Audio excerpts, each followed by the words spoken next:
За улсын хурлын гишүүн ямар хүн болдог вэ? За улсын хурлын гишүүн болсон хүн юу хийдэг вэ гэдэг та бүхэн нэг өөрөөсөө нэг асуугаад үзээрэй. За ямар ч зэн өнгөрсөн 32 жилийн хугацаанд одоо надад яг улсын хурлын гишүүн гэдэг нь ямар хүн болдог вэ? Ямар очоод тэр хүн юу хийдэг вэ гэх юм бол ерөөсөө нэг 2 3 зүйл санаанд орж байна. За нэг нь болохоор энд тэндээс одоо юу гэдгийг орон нутгад болон тухайн тойрогтой ерөөсөө феодал болдог. Орчин цагийн феодал болж хуурдаг.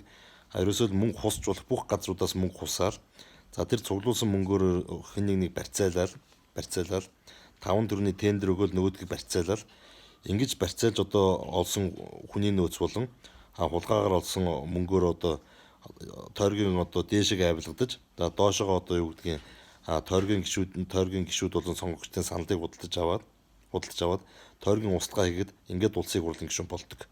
За ингээд очиод юу хийх вэ гэхээр ерөөсөө л өөрийнхөө өнгөрсөн хугацаанд үр шир тавьсан инээдэр юмаа дарах, амьдрал ахуйгаа сайжруулах. За ингээд хотод очингуудаа одоо өөрийг нь тоосон багтаж ингэсэн одоо өөрийн хулгаан бүлэглэлтэй одоо нүүд багтаж ингэж ордог. Ингээд амьдрал ахуйгаа сайжруулаад илүү дутуу юм игээд төр ард түмний боломжийг хулгайлаад өгдөг иймэрхүү хүмүүс. Нөгөөд нэг одоо хийдэг ажил нь юу вэ гэхээр төрийн дэд одон медалуудыг одоо шагнагдсаж байгаа хүмүүсийн материалыг одоо зарим хүмүүсээ авч өгөөд за мөн дээрээс олж байгаа материалууд наваад энэ чинь зүгээр одон гардуулж өгдөг. Эсвэл зүгээр нэг тоног төрөмж гардуулж өгдөг. Ингээд тууз хайчилдаг.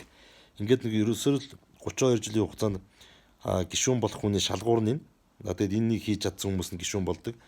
Болоод очисон нөхдүүд нь ерөөсөө л ийм юм хийдэг. Тэгээ яг одоо энэ Лувсан намсран оюун эрдэнэ гэдэг ерөнхий сайдын ажлыг ил гараад дэмжиж одоо бодлого шийдвэрийн дэмжиж явж байгаа гишүүд бол их ховор байна. Нийт ард иргэд бол хуугаараа дэмжиж байна. Ойлгохгүйсэн одоо иргэд хүртэл ойлгож байна. Яг юуны төлөө зориод зүтгээд яваг нь. Харамсалтай нь одоо улсын хурлын гишүүд нь одоо нэг иймэрхүү байдалтай байна.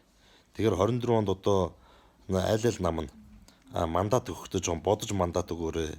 Өнөөдөр яг зүгээр ашиглаад одоо тэр нөхдүүдийг ашиглаад явж болох ч гэсэн үнэхээр алс хиттэй ирээдүг бодож байгаа бол иймэрхүү нөхдүүдөөс салах цаг нь бол болцсон. За үүний төлөө иргэн үеийн хувьд бол одоо чадах бүхнээ бас хийнэ гэдгийг бас аль биесээр хэлье. За тэгээд гишүүн гэдэг хүн бол улс их орны хөгжлийн төлөө зөв бодлуудыг одоо дэмжиж зөв хууль тогтоомжуудыг баталж бодлого том юм яриад явах хэрэгтэй. Тэр нөгөө зүгээр нэг сургууль цэцэрлэг барих, энд очиж тууз ажиллах, тэнд очиж бэлэг тараах. Одоо сая энэний цагаан сараар бол одоо их олон юм харагдал. Бэлэн мөнгө тарааж байна, боов тарааж байна, календар тарааж байна, зураг тарааж байна, үрлэн чихэр тарааж байна, цагаан самар тарааж байна. Ичж амьдраасай л гэж хэлээд одоо өөр юу хэлэх.